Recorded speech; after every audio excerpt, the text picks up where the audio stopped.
제 이름은 한지연, 올해로 56살입니다. 대전 도안동의 아파트 단지 안 유리창이 반짝이는 그 건물 중 한 층이 제 공간이지요.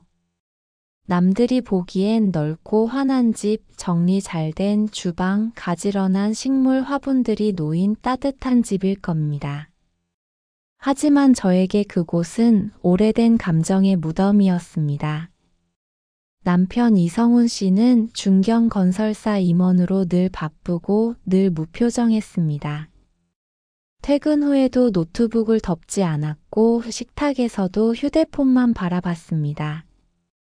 제가 무슨 옷을 입었는지, 머리를 어떻게 잘랐는지 이제는 묻지도 않았습니다. 결혼 초엔 그래도 수고했다 한마디라도 건넸던 사람이었는데 이제는 저를 바라보는 눈길조차 사라졌습니다. 그에게 저는 아내라는 존재가 아니라 그의 집안을 관리하는 무소음의 그림자 같은 존재였던 것 같습니다.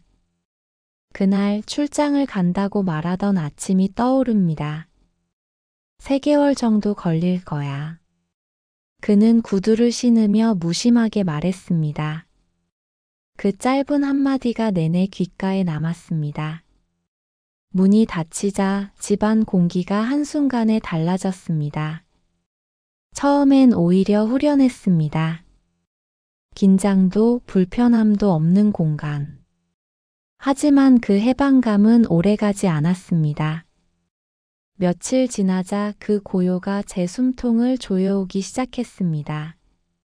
시계 초침이 벽을 때리는 소리마저 제 심장처럼 크게 들렸고 냉장고 돌아가는 소음이 유일한 대화처럼 느껴졌습니다. 하루는 거울 앞에 서서 제 얼굴을 가만히 들여다봤습니다.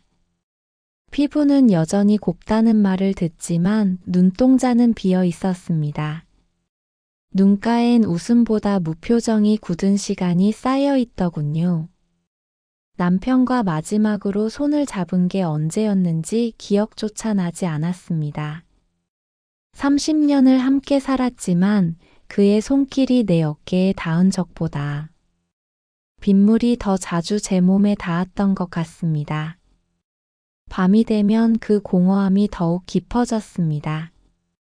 TV를 켜도 드라마 속 대사들이 제 이야기를 비웃는 듯 했습니다.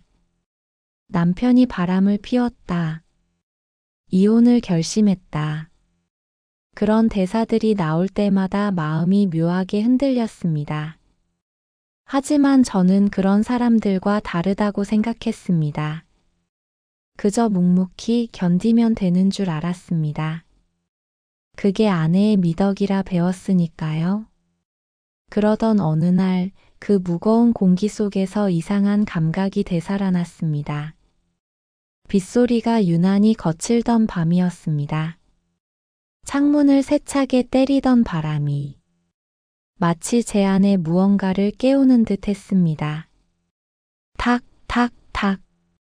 그 소리마다 오래전의 기억들이 깨어났습니다. 누군가의 손길, 따뜻한 숨결, 나를 바라보던 눈빛. 그 모든 것들이 너무 오래 잊혀져 있었던 탓일까요? 이상하게도 그날따라 제 몸이, 제 마음이 낯설게 느껴졌습니다. 책을 읽어도 글씨가 눈에 들어오지 않았고 컵에 따른 따뜻한 차에서도 아무런 온기를 느낄 수 없었습니다.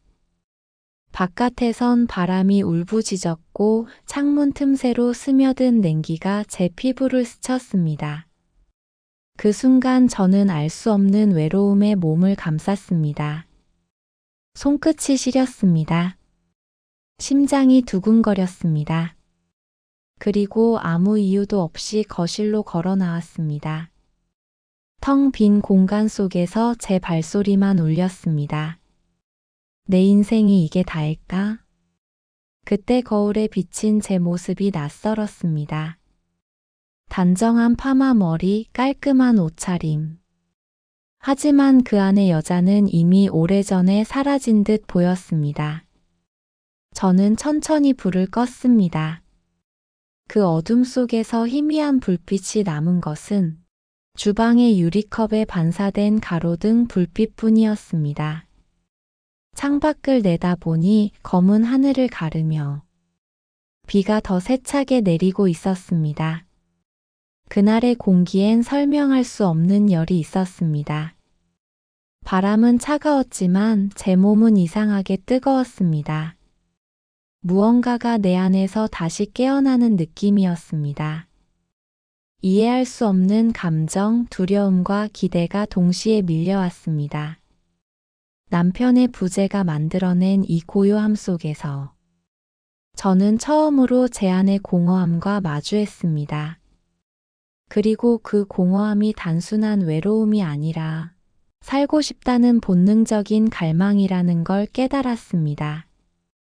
누군가의 눈빛, 말 한마디, 따뜻한 온기. 그 사소한 것들이 얼마나 그리웠던가요?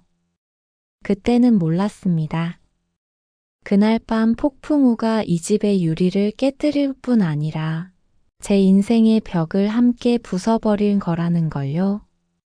유리가 깨질 때 흩어진 파편처럼 제 안에 굳어있던 감정들이 터져나오고 있었습니다. 그 파편들이 피처럼 뜨겁게 가슴을 찔렀습니다. 그날 이후로 모든 것이 달라졌습니다. 이제 와 생각하면 그날의 빗소리는 단순한 자연의 소리가 아니라 제 안의 깊은 잠을 깨우는 운명의 신호음이었습니다. 남편이 없는 이 집에서 저는 그날 처음으로 여자라는 단어를 되새겼습니다. 그것은 욕망의 이름이 아니라 살아있는 존재로서의 증명이었습니다. 잊고 있던 제 이름이 그날 밤 천천히 깨어나고 있었습니다. 그날 밤 하늘은 미친 듯 울부짖었습니다. 창문을 두드리는 빗소리는 마치 오랫동안 닫혀있던 제 마음을 두드리는 소리 같았어요. 유리창 너머로 번쩍이는 번개가 방 안을 하얗게 비추는 순간 쨍그랑하는 소리와 함께 베란다 유리가 산산조각 났습니다. 순식간에 거실로 빗물이 들이쳤고 찬바람이 가슴을 파고들었습니다. 저는 놀란 마음에 수건을 꺼내 들고 그 틈을 막으려 했지만 바람은 거세고 손은 미끄러졌습니다. 삐걱대는 의자를 밟고 올라서다가 그만 중심을 잃고 떨어지고 말았죠. 바닥에 부딪히는 소리와 함께 팔목이 욱신거렸습니다. 깨진 유리 조각이 팔을 스치며 피가 맺혔고 차가운 물이 옷 속으로 스며들며 몸이 덜덜 떨렸습니다. 그 순간 저는 문득 그런 생각이 들었습니다. 이 넓은 집에서 내가 다쳐도 그 누구도 나를 부르지 않는다는 걸요. 그 사실이 이상하게 슬펐습니다. 마치 세상에 혼자 남겨진 사람처럼 그 쓸쓸함이 목 끝까지 차올라 눈물이 터질 것 같았습니다. 그때 초인종이 울렸습니다. 띵동 띵동. 어디선가 누군가가 제 안의 절망을 알아차린 듯한 타이밍이었습니다. 손이 덜덜 떨리는 가운데 인터폰 화면을 눌렀습니다. 화면 속에는 낯익은 남자가 서 있었습니다. 얼마 전 옆집으로 이사 온 사람 정도윤 씨. 49쯤 되어 보였고 아내와 사별하고 혼자 산다는 얘기를 들은 적이 있었죠. 옆집입니다. 혹시 무슨 일 있으세요? 방금 큰 소리가 나서. 화면 너머로 들려온 그의 목소리는 낮고 부드러웠습니다. 그 한마디가 이상하게 따뜻하게 느껴졌습니다. 저는 무의식적으로 문을 열었습니다. 문틈으로 스며든 빗방울처럼 그는 조심스럽게 집 안으로 들어왔습니다. 유리가 깨졌군요. 제가 한번 볼게요. 그는 신발도 벗지 않은 채 베란다로 향했습니다. 젖은 셔츠가 몸에 달라붙어 있었고 그 너머로 다부진 어깨선이 고스란히 드러나 있었습니다. 한동안 남자의 체온이 어떤 건지 잊고 살았던 저는 그 모습만으로도 이상하게 숨이 막혔습니다. 그의 등 뒤에서 풍겨오는 채취가 비와 먼지 그리고 약한 향수 냄새가 뒤섞여 묘하게 진하게 느껴졌습니다. 그는 공구함을 꺼내 들고 깨진 틈을 임시로 막기 시작했습니다. 이쪽을 잡아주세요. 그가 말하며 테이프를 내밀었고 저는 떨리는 손으로 그 끝을 잡았습니다. 좁은 공간에서 어깨가 스쳤습니다. 순간적으로 공기가 달라졌습니다. 몸이 얼어붙은 듯한데 가슴은 뛰고 있었습니다. 그가 살짝 중심을 잃고 앞으로 기울었을 때 그의 팔이 제 허리를 스치듯 감쌌습니다. 숨이 멎는 듯 했어요. 그 잠깐의 접촉이 어쩌면 우연이었을지 몰라도 제 안에 무언가가 뜨겁게 흔들렸습니다. 수십 년간 남편에게조차 느껴보지 못한 생생한 감각이었습니다. 그는 아무렇지 않은 척 다시 자세를 고치며 말했습니다. 죄송합니다. 괜찮으세요? 저는 대답 대신 고개만 끄덕였지만 그의 시선이 제 얼굴을 스치는 순간 심장이 두근거려 숨을 고르기 어려웠습니다. 잠시 후 그는 작업을 마쳤습니다. 임시로 막아뒀어요. 내일 바로 유리 교체하셔야 합니다. 그의 손끝엔 작은 상처가 나 있었습니다. 피 한 방울이 떨어졌는데 그보다 제 마음이 먼저 아려왔습니다. 죄송해요. 이런 일을 시켜서. 제가 말하자 그는 고개를 저었습니다. 괜찮아요. 이런 날엔 누구라도 도와야죠. 그 말투가 묘하게 다정했습니다. 그가 문 쪽으로 향하던 순간 저는 그를 붙잡았습니다. 잠깐만요. 비에 다 젖으셨잖아요. 수건이라도 드릴게요. 따뜻한 차도 한 잔. 제 목소리가 제 뜻과 다르게 떨리고 있었습니다. 그는 잠시 망설이더니 고개를 끄덕였습니다. 저는 급히 욕실로 달려가 가장 깨끗한 수건을 꺼냈습니다. 그가 거실 중앙에 서서 젖은 옷자락을 손으로 짜내고 있었습니다. 물방울이 손끝에서 떨어지며 조용히 바닥을 적셨습니다. 그 소리가 이상하게 제 심장 박동과 맞물렸습니다. 그가 셔츠 단추를 하나씩 풀었습니다. 그 단추가 풀릴 때마다 공기 속 온도가 서서히 달라지는 듯 했습니다. 그의 어깨, 팔선, 그리고 젖은 머리카락에서 흘러내리는 물방울까지 모든 것이 슬로모션처럼 느리게 보였습니다. 저는 그 장면을 피하려 했지만 시선은 배신자처럼 자꾸만 그를 향했습니다. 그는 수건으로 몸을 닦으며 말했습니다. 정말 죄송합니다. 옷이 이 꼴이 돼서. 아니에요. 제가 고마워해야죠. 제 목소리는 낮았고 어디선가 떨림이 묻어나왔습니다. 그는 잠시 제 얼굴을 바라보다 작게 웃었습니다. 그 미소 속엔 무언가 말하지 못한 감정이 스며 있었습니다. 비가 여전히 창문을 때리고 있었고 그 빗소리 사이로 우리 둘의 숨소리만이 희미하게 섞였습니다. 잠시 후 저는 부엌으로 향해 물을 끓였습니다. 주전자의 김이 피어오를 때마다 가슴 속 무언가도 함께 피어오르는 듯 했어요. 두 손이 떨려서 찻잔을 쏟을 뻔했습니다. 테이블 너머로 앉은 그는 말없이 차를 들고 있었습니다. 그의 눈빛이 잔잔한 불빛에 닿으며 반짝였습니다. 그건 동정도 호기심도 아닌 이상하게 깊고 조용한 시선이었습니다. 혼자 계시는데 많이 놀라셨죠? 그가 나직하게 물었습니다. 그 한마디가 이상하게 제 마음을 찔렀습니다. 그 말을 듣는 순간 오랫동안 참아왔던 외로움이 한꺼번에 터져 나왔습니다. 네, 무서웠어요.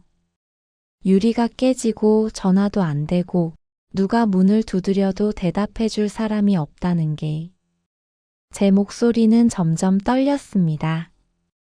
그는 잠시 아무 말 없이 제 손등 위에 손을 얹었습니다. 그 따뜻함이 피처럼 스며들었습니다. 괜찮아요. 이제 괜찮아요. 그의 손끝이 제 손을 감싸며 조용히 눌러주었습니다.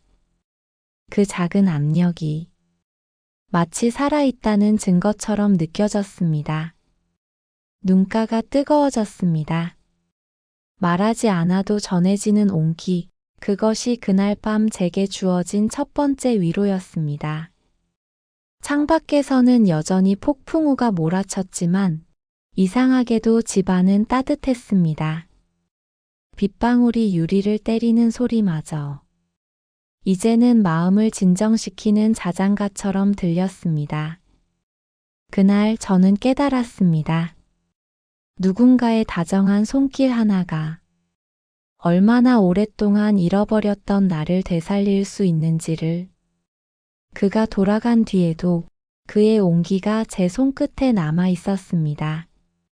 수건 위에 남은 그의 체온이 마치 불씨처럼 제 안에 남아 꺼지지 않았습니다. 그날 밤 저는 처음으로 한 사람의 존재가 내 안을 따뜻하게 흔들 수 있다는 걸 알았습니다. 그날의 공기, 그 향기, 그 눈빛. 모두가 제 기억 속에서 아직도 천천히 타오르고 있습니다. 그날 이후 며칠 동안 저는 낯선 감정에 사로잡혀 있었습니다. 아침에 눈을 뜨면 먼저 떠오르는 것은 그의 얼굴이었고, 밤에 불을 끄면 귓가에 맴도는 것은 그날의 빗소리와 그의 목소리였습니다. 아무것도 하지 않아도 그가 집 어딘가에 있는 듯한 기분이 들었습니다. 가끔 손끝에 닿는 잔열처럼 그의 온기가 남아 있었습니다. 남편이 없는 집은 그 어느 때보다 조용했지만 그 고요 속에 저는 다른 리듬을 듣기 시작했습니다. 바람이 창문을 스치면 그가 창을 고치던 밤이 떠올랐고, 찻잔을 닦을 때면 그의 손이 그 위에 겹쳐지는 착각이 들었습니다. 그렇게 며칠이 지나자 마음속 어딘가가 조용히 움직이기 시작했습니다. 두근거림이라는 단어를 다시 배우는 것 같았습니다. 금요일 밤 비가 또 내렸습니다. 주방에 불을 끄고 창밖을 내다보니 가로등 빛이 빗줄기에 부서지며 은빛으로 흩어지고 있었습니다. 그때 문득 손이 스스로 움직였습니다. 핸드폰 화면을 켜고 저장되어 있던 그의 이름을 눌렀습니다. 잠시 망설이다 문자를 보냈습니다. 혹시 와인 한 잔 하실래요? 보내고 나서 심장이 요동쳤습니다. 한 줄 보내는 동안에도 수백 개의 생각이 스쳤습니다. 이건 예의가 아니야. 오해받을 수 있어. 이건 그냥 외로움의 농담일 뿐이야. 하지만 지워지기도 전에 그의 답장이 도착했습니다. 지금 갈게요. 초인종이 울리기까지 5분도 걸리지 않았습니다. 문을 여는 순간 바깥 공기가 방 안으로 밀려들었습니다. 비냄새 속에 묘한 따뜻함이 섞여 있었고, 그는 흰 셔츠와 청바지를 입고 서 있었습니다. 젖은 머리카락에서 물방울이 떨어지고 그 빛 아래서 그의 눈동자가 조용히 번쩍였습니다. 초대해 주셔서 감사합니다. 그는 짧게 웃으며 말했습니다. 그 미소가 어쩐지 어색하지 않았습니다. 테이블 위에는 와인병 하나와 2개의 잔이 놓여 있었고, 불빛은 낮게 줄여두었습니다. 그 조명이 우리 둘의 얼굴만 비추고 있었습니다. 첫 잔을 들 때는 아무 말도 없었습니다. 와인이 입안에서 돌아다니는 동안 서로의 호흡만 들렸습니다. 두 번째 잔이 비워질 무렵 그가 조용히 입을 열었습니다. 그날 밤 참 걱정됐어요. 그렇게 떨면서도 끝까지 혼자 맡고 계셨잖아요. 괜찮아요. 덕분에 살았죠. 그때 생각했어요. 이분은 참 강한 사람이구나 하고요. 그의 말에 웃어야 하는데 눈물이 먼저 고였습니다. 아무 이유 없이 눈물이 나왔습니다. 그는 당황한 듯 자리에서 일어나 제 앞에 앉았습니다. 죄송해요. 제가 뭔가 실수했나요? 아니요. 그냥 누군가가 저를 강하다고 말해준 게 너무 오랜만이라서요. 그는 아무 말 없이 손수건을 내밀었습니다. 그 손수건 끝이 제 눈가에 닿는 순간 세상이 조용해졌습니다. 그의 손이 가까워질수록 공기가 뜨거워졌습니다. 숨결이 10개 닿는 거리에서 그의 눈동자가 흔들렸습니다. 지연 씨. 그는 조심스럽게 제 이름을 불렀습니다. 오랜 세월 남편에게조차 들어보지 못한 호칭이었습니다. 이름 3글자가 이토록 간절하게 들릴 줄 몰랐습니다. 그가 제 손등을 감싸며 말했습니다. 이상하죠. 당신을 볼 때마다 마음이 조용해지는데 또 이상하게 떨려요. 그 목소리는 낮고 부드러웠습니다. 저는 대답하지 못했습니다. 그의 눈빛 속에 있는 무언가가 저를 끌어당기고 있었습니다. 그건 유혹이라기보다 마치 오래된 상처가 서로의 열기로 닿아 치유되는 순간처럼 느껴졌습니다. 그가 다시 말했습니다. 오늘 밤은 그냥 이야기만 나누고 싶어요. 하지만 우리는 이야기를 많이 하지 않았습니다. 대신 긴 침묵이 오갔습니다. 그 침묵 사이로 와인의 향과 빗소리, 그리고 서로의 숨이 엉켜 흐르고 있었습니다. 그 모든 것이 말보다 더 많은 이야기를 하고 있었습니다. 그의 시선이 제 눈에서 입술로 천천히 내려왔습니다. 그 시선이 닿는 곳마다 공기가 진해졌습니다. 저는 피하지 않았습니다. 그도 움직이지 않았습니다. 시간이 멈춘 것처럼 느껴졌습니다. 우리는 말 한마디 없이 서로를 바라보며 그 긴장 속에서 숨을 섞었습니다.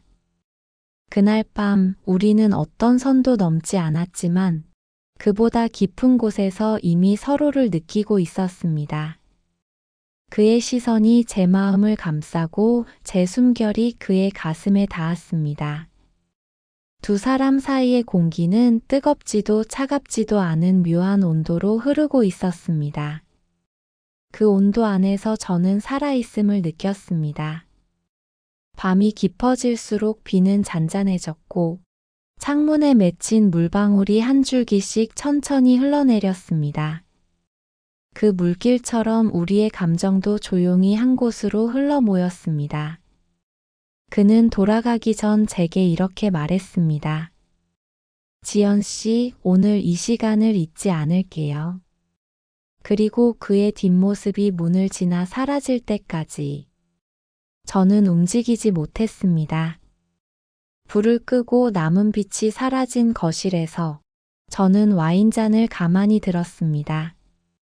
그 잔 안에 그의 목소리와 시선이 고여 있는 것 같았습니다. 입술에 잔을 대자 와인의 쓴맛 사이로 그의 숨결이 스며드는 듯 했습니다. 그날 밤 우리는 아무 약속도 하지 않았지만 서로의 마음은 이미 약속을 넘어 있었습니다. 비가 그치고 창밖이 조용해질 무렵 저는 알았습니다. 이건 외로움이 아니라 사랑의 전조라는 것을요.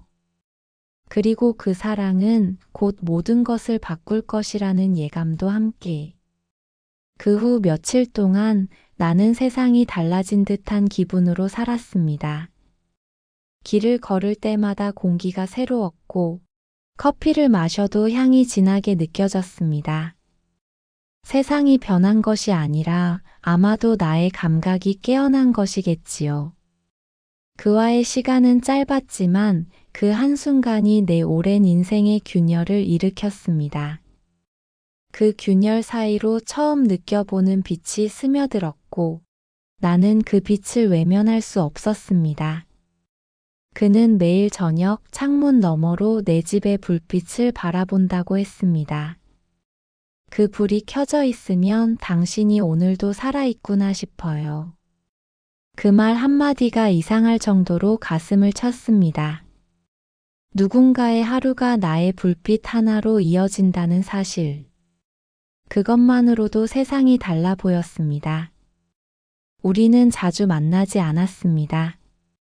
단지 주말이면 마트에서 우연히 마주친 척 또는 같은 단지 산책길에서 몇 걸음 나란히 걷는 정도였습니다.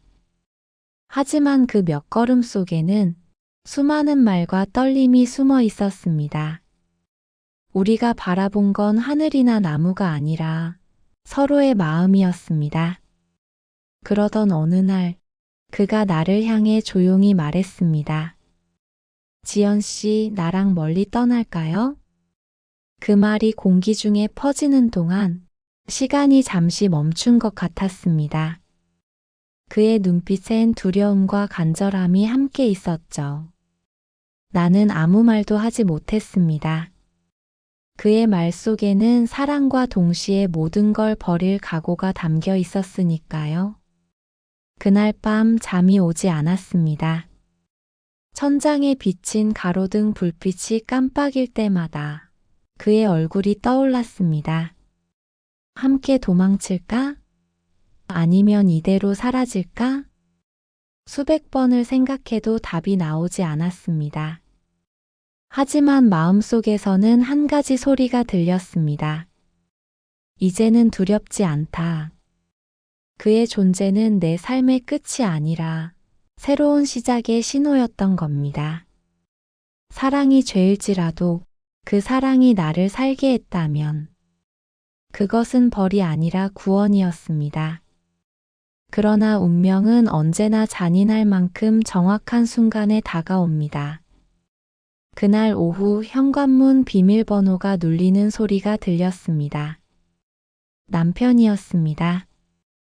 예정보다 보름이나 빠른 귀국이었죠. 문이 열리고 그가 들어왔습니다. 낯익은 목소리와 함께 냉랭한 공기가 밀려왔습니다. 이게 다 뭐야? 테이블 위에 놓인 와인잔 2개와 수건, 그리고 그의 손에 쥐어진 봉투 하나. 그 안에는 사진 몇 장이 들어 있었습니다. 사진 속에는 내가 있었습니다. 창가에서 웃고 있는 나, 그의 어깨에 가볍게 기대고 있는 나. 남편이 손이 떨렸습니다. 감히 나를 이렇게 만들었어? 그의 목소리가 낮게 갈라졌습니다. 그 한마디에 오랜 결혼 생활의 모든 무게가 쏟아져 내렸습니다. 나는 더 이상 도망치지 않았습니다. 그동안 수없이 도망쳤던 나 자신과 맞섰습니다. 그래요. 당신이 없는 동안 나도 누군가의 손을 잡았어요. 당신이 모르는 세상에서 잠시나마 숨을 쉬었어요. 그 말이 끝나자 남편의 얼굴이 창백하게 굳었습니다. 그는 분노로 몸을 떨었지만 나는 오히려 이상하리만치 평온했습니다. 30년 동안 참아온 말 한마디를 드디어 내뱉었으니까요. 그날 밤 폭풍이 다시 몰아쳤습니다. 비가 창문을 두드렸고 남편은 문을 쾅 닫고 나갔습니다. 그리고 며칠 후 도윤 씨가 내 문 앞에 서 있었습니다. 지연 씨, 이제 그만 울어요. 그는 내게 손을 내밀었습니다. 그 손은 여전히 따뜻했지만 이번엔 조금 다르게 느껴졌습니다. 그 따뜻함 속에 슬픔이 섞여 있었어요. 우리 이렇게까지 해야 했을까요? 내가 묻자 그는 조용히 고개를 끄덕였습니다. 모든 건 당신 덕분에 배웠어요. 다시 사랑할 수 있다는 걸, 다시 사람답게 숨 쉴 수 있다는 걸요. 그의 말은 고백이었고 동시에 작별이었습니다. 우리는 끝내 함께 떠나지 않았습니다. 사랑은 불처럼 타올랐지만 그 불이 모든 걸 태우기 전에 우리는 서로를 놓았습니다. 그건 비겁함이 아니라 마지막 예의였습니다. 그로부터 몇 달 뒤 나는 이혼했습니다. 그 과정은 길고 고통스러웠지만 마지막 도장을 찍는 순간 이상하게도 눈물이 나지 않았습니다. 그날 밤 집으로 돌아와 창문을 열었습니다. 멀리서 봄비가 부슬부슬 내리고 있었습니다. 그 빗소리가 너무도 부드러워서 나는 잠시 눈을 감았습니다. 모든 게 지나갔습니다. 그의 흔적도 남편의 그림자도 남은 것은 단 한 가지, 내 안의 두려움도 다시 살아있다는 감각이었습니다. 이제 나는 대전 외곽의 작은 마을에서 지연의 꽃집을 운영합니다. 매일 아침 새싹을 돌보며 그가 내게 남긴 마지막 말을 떠올립니다. 당신은 봄 같아요. 조용하지만 다시 피어나는 힘이 있잖아요. 그 말처럼 나는 지금도 조금씩 피어나고 있습니다. 누군가의 아내가 아닌, 누군가의 그림자도 아닌 그저 나 자신으로. 가끔 비가 오는 날이면 그날 밤의 빗소리가 다시 들립니다. 깨진 유리창 너머로 들어오던 찬바람, 그리고 그 바람 속에서 손을 내밀던 한 남자의 온기. 그 모든 것이 나를 이 자리로 데려왔습니다. 이제는 두렵지 않습니다. 사람들이 뭐라 하든 나는 내 인생을 살고 있으니까요. 그 폭풍이 지나간 자리에 나는 비로소 봄을 맞이했습니다. 그리고 그 봄은 아직도 내 안에서 조용히 피어나고 있습니다.